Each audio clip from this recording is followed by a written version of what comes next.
Streaming live on Facebook, YouTube, Twitch, and blasttheradio.com, this is The Lowell Green Show. The number to call and be heard around the world is 613-413-2217. Or email Lowell at blasttheradio.com. And now, here is Lowell Green. John. By the way, John, how are you making out without your wife there? I survived the first night, although I got to tell you, I had one of those, I'm not going to mention the company, frozen food deals. I saw the face you did. That was the worst face I've ever seen. What the hell did you eat?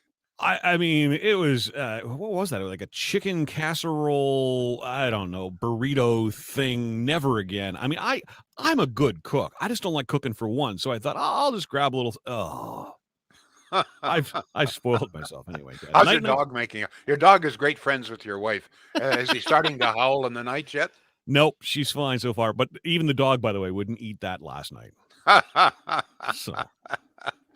Oh my goodness! But by the way, have you tried to tank up that big machine of yours? That big truck? I'm afraid to. I hear gas is like $1.43 in some parts of town. Oh, my understanding is it could very well look at $1.50 by the end of the weekend. So, it's and have you tried to buy steak lately?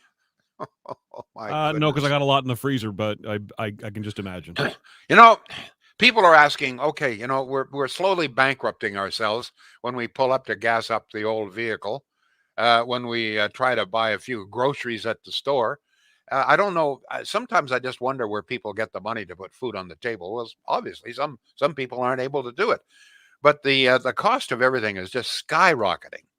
But let's examine one of the main reasons, because people often say, well, why is this? Well, I mean, it's partly the carbon tax, no question. But one of the main culprits, and I think sometimes we forget this, one of the main culprits in the rapidly skyrocketing cost of living is our attempts at green energy to fight global warming. I mean, when you stop and think about the billions of dollars that have been poured out, rebates for people who are buying electric cars, etc. All of the rebates that are available if you put new windows in your home and so forth. We're talking billions and billions of dollars, but there is no more raving example of money that has been poured into the green energy industry, I call it the green energy scam, than the money that was poured into windmills and solar panels in Ontario. Going through some of the figures, best estimates that I can come up with, and this is backed up actually by real figures. If you go into the books, you'll see it would appear to me that thus far, according to the Auditor General for Ontario, we have spent about $12 billion on windmills and solar panels, the the hooking to the grid of these, et cetera, and that includes, of course, the cost of this when it comes to the cost of electricity. Every year in Ontario, they tell us we are spending well over $1 billion more for electricity because we've got to pay all of these windmill and solar panel people. So the question is here, okay, we've spent all of this money and we continue to spend all of this money, billions and billions. Money, folks, if you're going to spend money on windmills and solar panels and green roofs and new windows, we're going to finance that, and we're going to you realize that if you pull into the city hall, that you can tank up your car with electricity for nothing, right? Not only did we, the taxpayers, pay for those stations, those fill-up stations, whatever the hell they call them, but when you fill up at the city hall, and I gather some other locations, that you pay for that as well. All of that adds to the cost of living. So the billions of dollars that we are pouring out for this, are we getting any value? It wouldn't be so bad if we were getting some value. But let's have a look at this. And I know some of you get tired of this, but I've got to keep pounding away. Please go to IESO.ca. That's all, IESO.ca. It's really easy to find, IESO.ca. That is the official record, government record, of how much power Ontario is burning by the hour and where the power is coming from. So you would think, well, it's a little cloudy right now. I'm just looking out my window here, but the sun has been shining fairly well throughout most of Ontario, and there's a fair breeze going. So you would think that we'd be getting a lot of our power today. There are 42 wind farms. By the way, do you know that we destroyed well over 2,000 trees in order to build those wind farms? Look it up, folks. You'll see the story is there. Over 2,000 trees were cut down to build wind farms, particularly in northern Ontario. So what are we getting? What are we getting for all of this money? Well, as of 1 o'clock, that's just a little over an hour ago, the province of Ontario was burning 15,782 megawatts of power.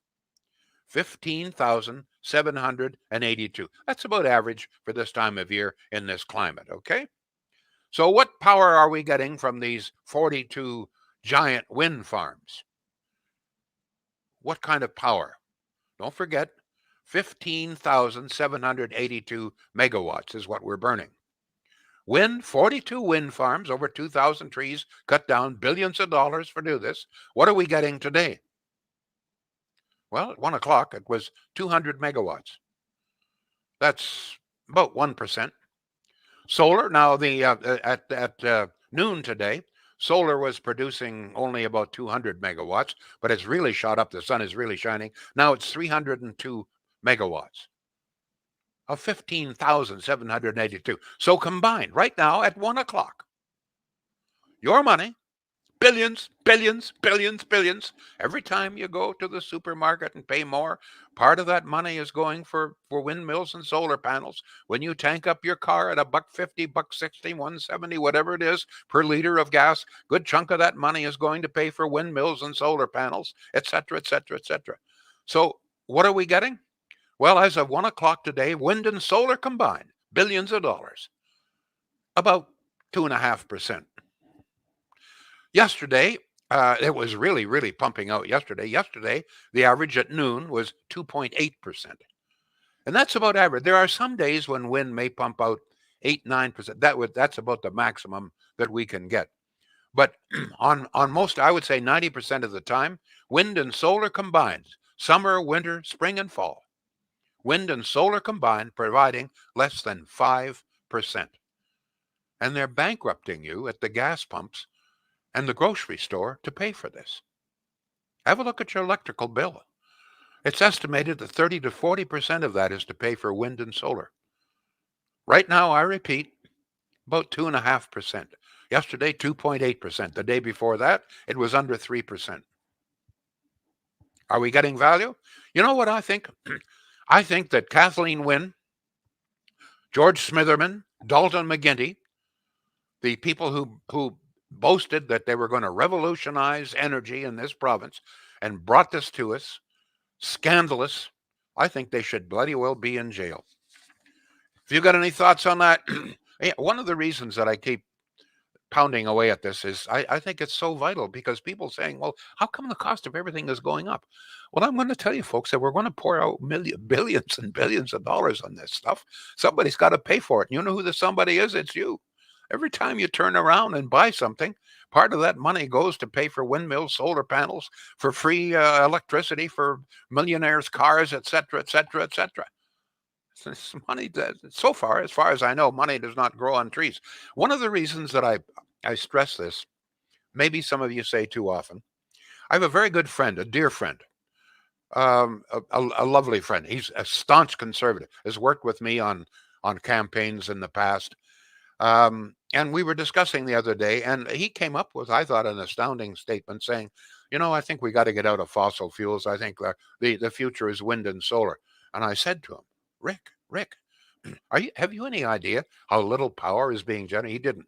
So every day I keep sending him this IESO information till he's now starting to swear at me. But you know what? It's opened his eyes. He had no idea. He was under the impression that somehow or other the future lies in wind and solar, and that it was he was under the impression that we were getting the majority of our power today from wind and solar. Very knowledgeable guy, very well educated guy, very well read guy. And I figure, you know what? If this guy feels that, then a lot of other people do. No, folks. Very, very, very, very, very, very, very, very, very seldom will we get more than 5% of our needs from wind and solar combined in this province. Money well spent? Well, what do you think? Now, talking about things that really, really puzzle me. And I've sort of asked this question before, although maybe not quite directly. But already we're seeing a strange phenomena. I think it's a very strange phenomena in this country. We we have a prime minister that seems able to thumb his nose, carry out all kinds of scandalous behavior, perhaps even criminal behavior, and all he's got to do is say, "I'm sorry" or apologize. And much of the country seems prepared to forgive and forget. This is happening again with this most recent atrocious trip to Tofino. He gets on there, he's with that lovely little smile of his and his lovely hair and his lovely eyes, and says, I'm really well." Actually, he's never really apologized. He apologized apparently to a BC native chief, but he's never apologized to Canadian people. He said he was sorry. He'd made a mistake, but he never actually apologized. But whatever it is, people are now interpreting it as an apology. The media carries this as an apology, and that's it. And I'm seeing all sorts of comments. Well, he's apologized. Let's move on. So once again, we've got a situation where the prime minister uh, did something that if anybody else had done, we would have tarred and feathered the son of a biscuit box. Okay, let's be honest. If this were Aaron O'Toole, or can you imagine Doug Ford? Can you imagine Doug Ford declaring, being responsible for declaring National Truth and Reconciliation Day and then buggering off on a vacation on that day? Can you imagine what the media would do to him? He'd be strung, put in bed, and the skin of his arse pulled over his head every single day. Come on, let's be honest.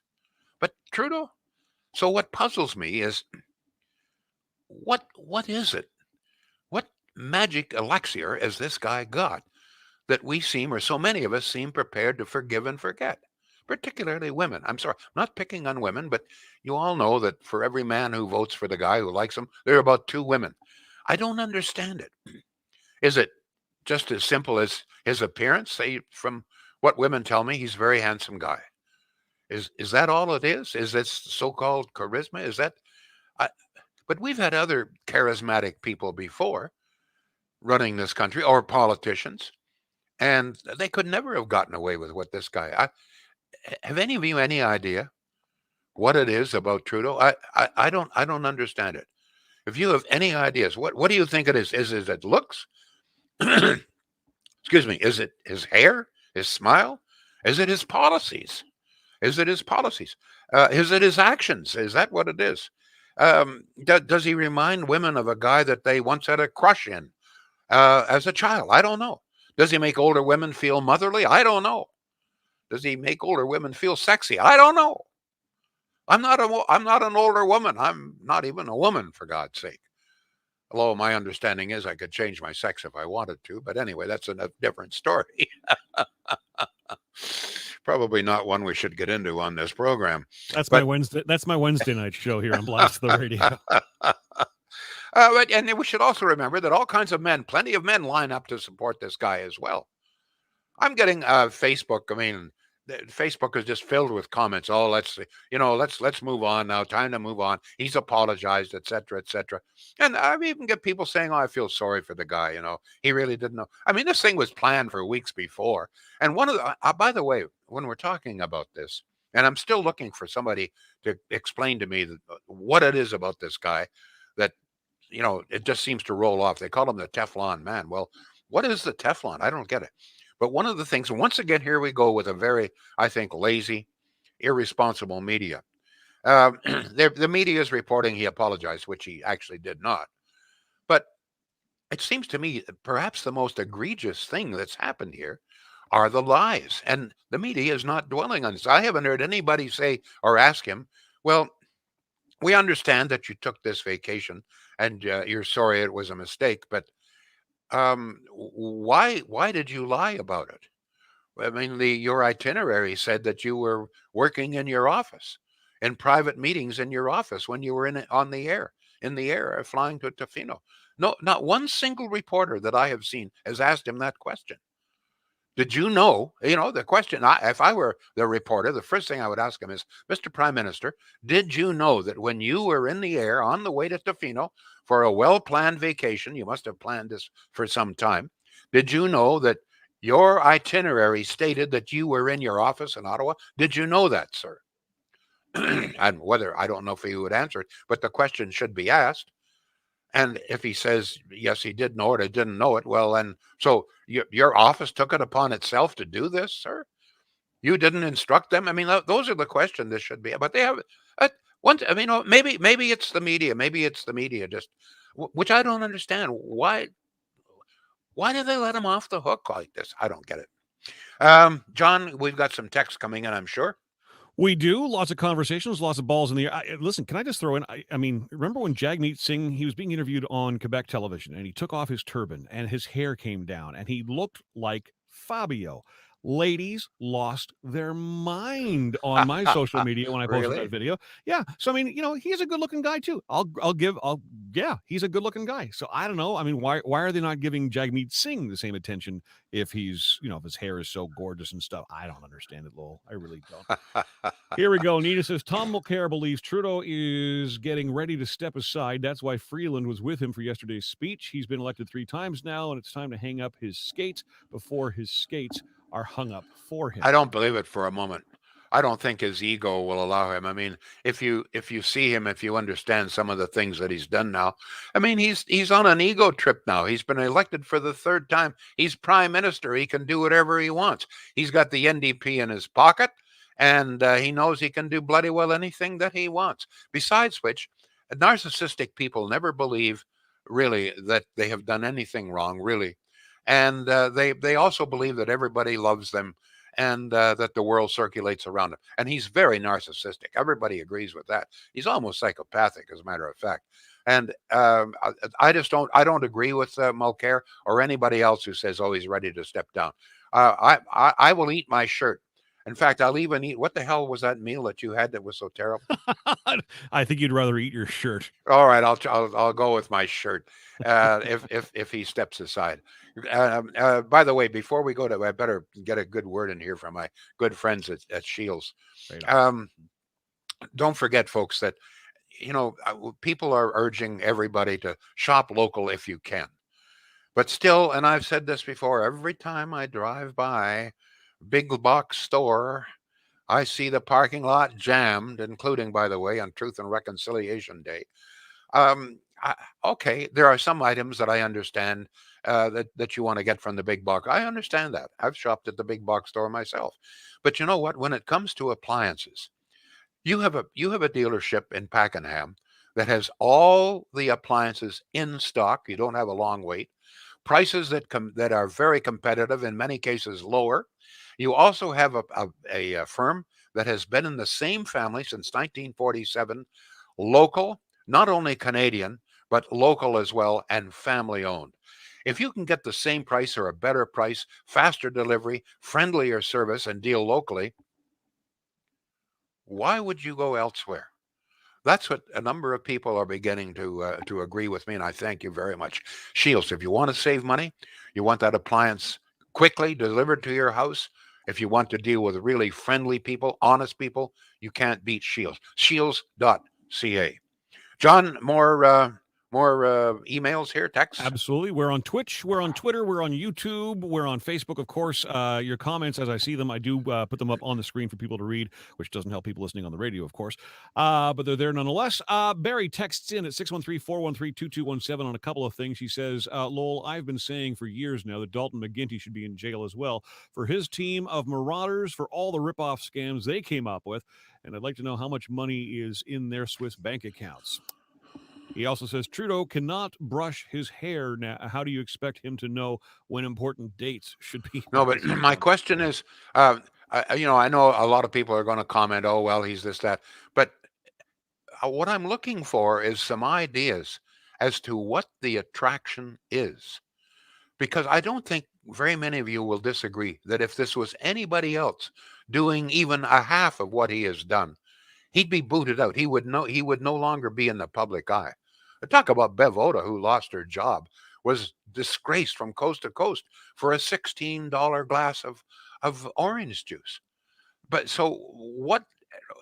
Bev Oda was not that an attractive a woman. Maybe it's as simple as that.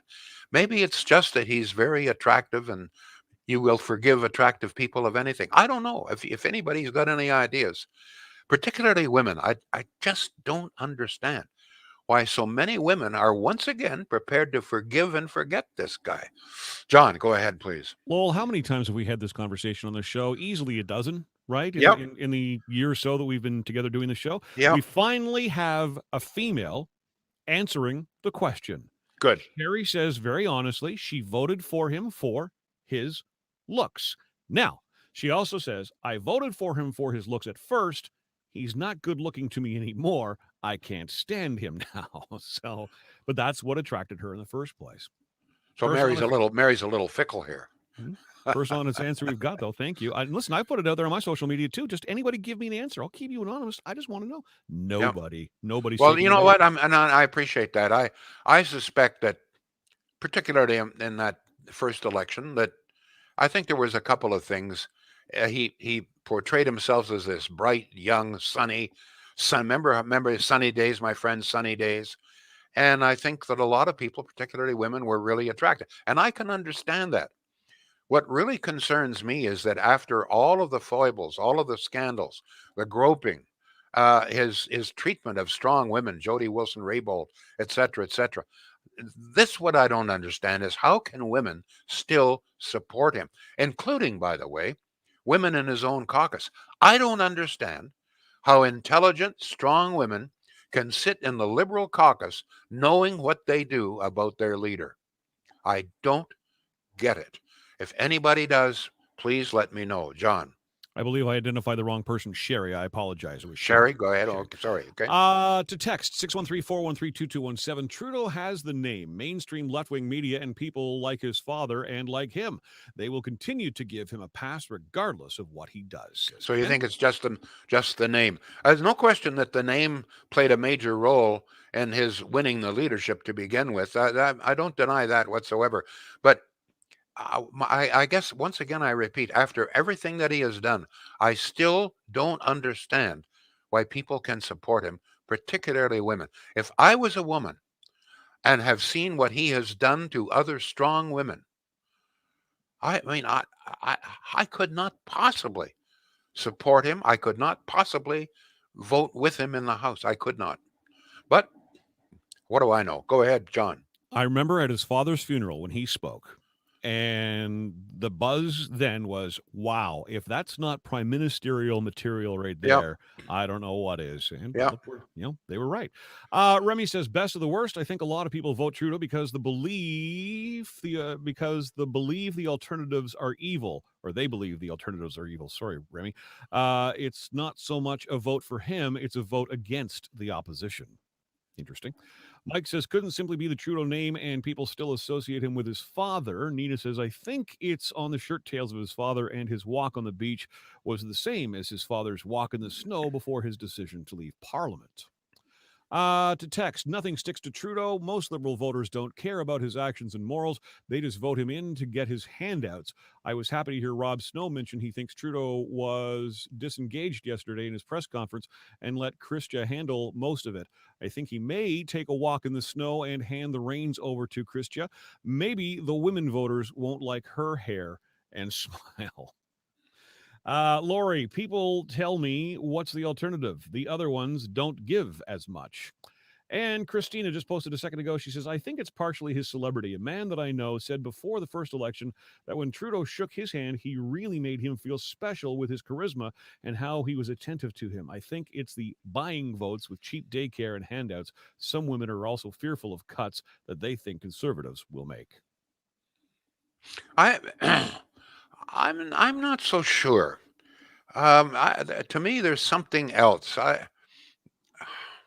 I don't know if people voted because they were afraid that conservatives were going to make cuts. I just that could, I suppose, affect some votes, but let's be honest. That doesn't explain the dichotomy, the difference between female and male support. I still keep coming back to this because it just keeps rattling around in my brain. Why is it that women almost 2 to 1 prefer him over men? I don't understand what's up with women. I've always thought that women would support somebody who supports other women, but he does not support women. I mean, obviously, I mean, he can't stand strong women. Let's be honest. Um, any more there, John? Absolutely. Penny just chimed in on Facebook a moment ago to say, Lowell, a lot of young people don't even hear the news. I know my daughter and her family live on Netflix, therefore they don't know about the scandals. Georgia says, because he's pretty. And a text here at 613-413-2217. I agree with the last texter. The media makes people fear the opposition. It probably influences some votes, but as I say, that does not explain the difference between male and female support. That to me is what's really, really puzzling. If this were true, that it's fear of the opposition, then it seems to me that men would be about the same as women when it comes to support. In other words, men would be just as worrying about this as women. So there's something else here, and I fear that it's, as the last emailer said, it's because he's pretty. I hope to hell that's not what it's all about, but I'm beginning to suspect that's a good chunk of it is just simply that he's pretty. I don't know. Any other ideas? Go ahead. Carrie just chimed in, making her the second female on this show to be somewhat honest about her attraction to Trudeau. She says his eulogy for his father and the fact that in 2015 Harper was getting too sure of winning made me vote Liberal that time. Back to Conservative after that. We need term length for our leaders, she says. Lisa says they voted because sometimes the devil you know is better than the devil you don't. And Deborah says Trudeau has never been hounded by the media. If this was happening, the narrative would change and the cloak of continuous lies might end. Strong women are not blinded by looks. Weak women are fickle. And we just got a text in here a second ago. A lot of women are disengaged in politics. So when they vote, they just look at the face and they think that they can trust him. We're almost out of time. I have another topic here. I'm taking bets. I'm not particularly a betting man, although I have dropped a few at a racetrack now and then. But folks, I'd like you to take a bet with me here. We've got tons of videos showing the punks smashing a car and beating up the young man who tried to defend the car. Did you see the pictures of the guy's face that this young man? No, I missed went out. that. It was his car that they were trashing. And so he went out to try and defend his car, and they beat the hell out of him. Gang of young punks, university students, beat the hell out of him. Lucky they didn't kill him. So they've got the police have all sorts of videos of that and many other things that happened there. But my question is this, and my bet. How many of the culprits here, of those drunken idiots, not only beating up the owner of the car and smashing the car, but in many ways terrorizing some of the innocent residents of that area, going up onto their porch, peeing off their porch, vomiting, and apparently in some cases threatening homeowners who tried to shoo them away. So the police have plenty of video. So my question is this: how many of those 2,000 drunken idiots, vandals, do you think will ever be charged? My guess is, I'm betting that fewer than 5 will ever be charged. And I'm carrying my bet even further, that of the 5 maximum who will be charged with anything. Only 2 will ever actually have any kind of a penalty, and that penalty will consist of a rather minuscule fine, which of course Daddy will pay. So that's my bet. Yeah, I'm going on the record, and you can hold me to this. I am betting that after all the videos and everything else, fewer than 5, well, I'll give it 5. 5 or fewer charges will ever be laid of some 2,000 vandals, okay? And of the 5 who are charged, only 2 will actually ever be penalized. In other words, be found guilty and be penalized. And the penalty will be a very small fine, which in all probability Daddy will pay. So if you ever wonder why these things happen and happen and happen and happen, and Kelly Egan's got a good column this morning on this about how he wrote a column complaining about this 10 years ago, and we'll see it again. This is the reason. These kids, these punks, these vandals, they know they can do pretty well whatever the hell they want, just like Trudeau.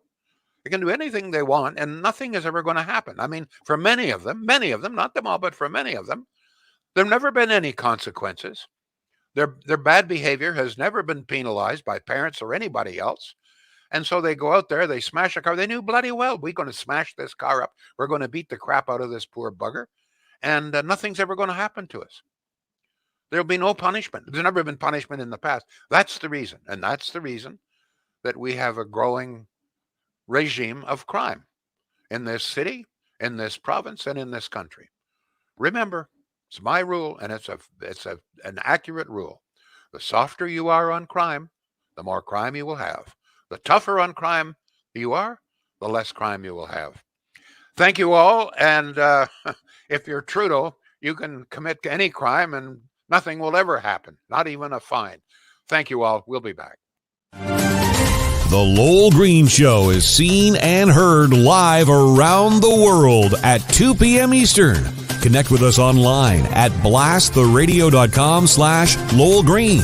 Can't join us live? Download the Lowell Green podcast. Available on Apple, Spotify, Google, and more. Ask your smart speaker to play the Lowell Green podcast. This is a production of blasttheradio.com.